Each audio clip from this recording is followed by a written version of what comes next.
ہفتہ وار پروگرام تجزیہ میں ہم حاضر ہیں۔ حسب معمول تجزیہ میں ہمارے ساتھ موجود ہوں گے حضرت مولانا مفتی عبد المنعم فائز صاحب۔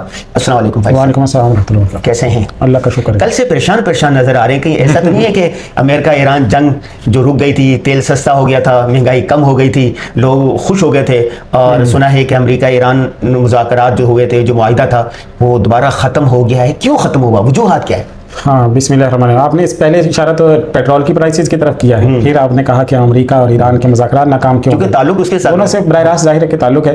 تو پاکستان میں سب سے بڑی خبر تو یہی ہے کہ پیٹرول ایک مرتبہ پھر بڑھ گیا ہے۔ دنیا توقع رکھ رہی تھی کہ 250 پہ آئے گا، وہ 350 پہ چلا گیا، تو 13-14 روپے بڑھ گیا ایک رات میں۔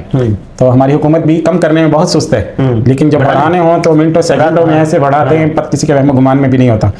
تو اس کی بنیادی وجہ یہی ہے، امریکہ اور ایران کے درمیان اعتماد نہیں ہے، اعتماد کا فقدان ہے۔ دوسرا، دونوں جنگ لڑنے والے ہیں۔ تیسرا پھر یہ کہ دونوں کے علاقائی مفادات بھی ہیں، دونوں کے کچھ علاقے ہیں جن کے اوپر وہ بدماشی قائم رکھنا چاہتے ہیں۔ اور چوتھی اصل چیز یہ کہ ظاہر ہے کہ ہر ایک کا اپنا ملک ہے، اپنا ایک ڈومین ہے، کچھ لوگ ہیں جن کو انہوں نے قائل کر کے رکھنا ہے، جن کو انہوں نے راضی کر کے رکھنا ہے۔ اب ایران جو ہے وہ اس طرح سے اگر سرنڈر کر جائے کہ وہاں کی حکومت ہی ڈی اسٹیبلائز ہو جائے، اور وہاں کے عوام جو ہیں وہی ان کا اعتماد اٹھ جائے، کیونکہ ظاہر ہے کہ سارے نقشے یہ ہیں کہ ایران کی شکست کے ہیں، لیکن اب ان کو اپنے عوام کو بھی تو مطمئن رکھنا ہے نا۔ اور وہاں کے پاسداران انقلاب یا جو ان کا ریجیم چینج تھا، یا ان کا ایک انقلاب کا خود ساختہ جو بھی تصور تھا، اس کو بھی تو انہوں نے برقرار رکھنا ہے نا۔ انہوں نے اپنے جو ایک پورا ہیرارکی بنائی ہوئی ہے، آیت اللہ اور پورا سسٹم بنا رکھا ہے، تو اس وجہ سے وہ کرنا تو چاہتے ہیں، اندر سے میسج پھر بھیج دیتے ہیں۔ اب جیسے پھر ڈونلڈ ٹرمپ اعلان کر دیتے ہیں کہ بھائی انہوں نے پھر کہا ہے کہ ہم مذاکرات کرنا چاہتے ہیں، معاہدہ برقرار رکھنا چاہتے ہیں، اس کو جاری رکھنا چاہتے ہیں، لیکن اوپر سے کیا ہوتا ہے کہ جیسے کوئی دوسرا جہاز گزرتا ہے اس کو مار دیتے ہیں۔ تو اصل مسئلہ اس خطے میں اس سے ہو رہا ہے، پہلے ہو رہا تھا لبنان کے حوالے سے، اب چل رہا ہے کہ اس خطے کے اندر خصوصاً آبنائے ہرمز میں جو عملداری ہے وہ کس کی ہوگی۔ تو ایران جو ہے وہ یہ چاہتا ہے کہ کچھ ایسا مل جائے جس سے ہم اپنے عوام میں سرخرو ہو جائیں کہ جی یہ جنگ ہم جیتے ہیں۔ جیسے کچھ عرصے کے لیے بھی اگر ایک مہینہ بھی وہ ان کو ٹیکس لینے کا اختیار مل جاتا ہے تو ان کے عوام بڑے نعرے ماریں گے کہ ہاں بھائی ہم جیت گئے اور ہماری جنگ تھی، اور دیکھو ہم نے اپنا ہرمز کنٹرول کر لی۔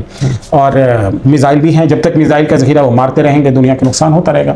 اور امریکہ ظاہر ہے کہ ایک بڑی سپر پاور ہے، وہ تو سمجھتا تھا کہ دنیا ہم کنٹرول کرتے ہیں اور دنیا میں کوئی ملک ہمارے سامنے پر نہیں مار سکتا ہے۔ اب ایران اتنے عرصے سے کھڑا ہوا ہے، مار بھی رہا ہے، میزائل بھی مار رہا ہے، حملے بھی کر رہا ہے، اتنے مطلب 3 مہینے سے زیادہ گزر گئے اور اس سے ابھی تک بھی وہ کھڑا ہوا ہے، 4 مہینے ہو گئے۔ تو اس لیے اس سے امریکہ کی ساکھ متاثر ہوتی ہے، تو یہ اس لیے یہ چلتا رہتا ہے، کبھی ڈول ادھر ہو جاتا ہے، کبھی ڈول ادھر ہو جاتا ہے۔ اب انہوں نے جو اپنا یہ خامنائی کی نماز جنازہ کیا، پھر اس کے بعد ان کی تدفین کی ہے، تو اس میں بھی انہوں نے وہی جو اپنا نیریٹو تھا اس کو دوبارہ سے اسٹیبلش کیا، مرگ بر امریکہ اور انتقام لیں گے اور ہم دوبارہ آئیں گے، اور ڈونلڈ ٹرمپ کے اعلان کیا ان سے انتقام لینے کا، ان کو مارنے کی باتیں ہیں، وہ بھی آگے سے کہہ رہے ہیں کہ مجھے مارنے کوئی بھی پلاننگ ہوئی تو پھر تم لوگوں کو سفارت سے مٹا دوں گا۔ تو یہ اصل ایشو وہی ہے جی۔ اور آخر میں ابھی ظاہر ایران بھی اس کوشش میں ہے کہ کسی طرح سے جس کو ہم کہتے ہیں نا ایک سیف پیسیج، کہ پرامن رستہ ہمیں واپسی کا مل جائے،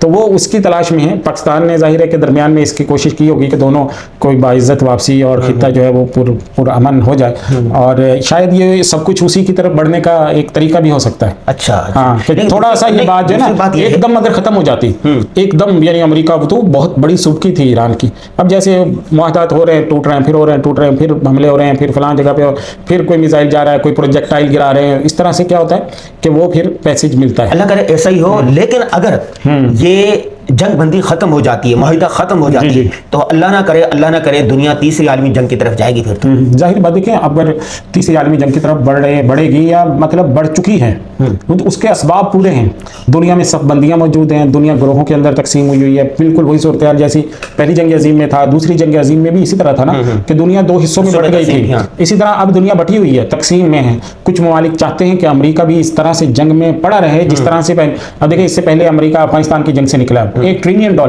ٹریلین سے زیادہ ان کا خرچ ہوا ہے افغانستان کے اندر۔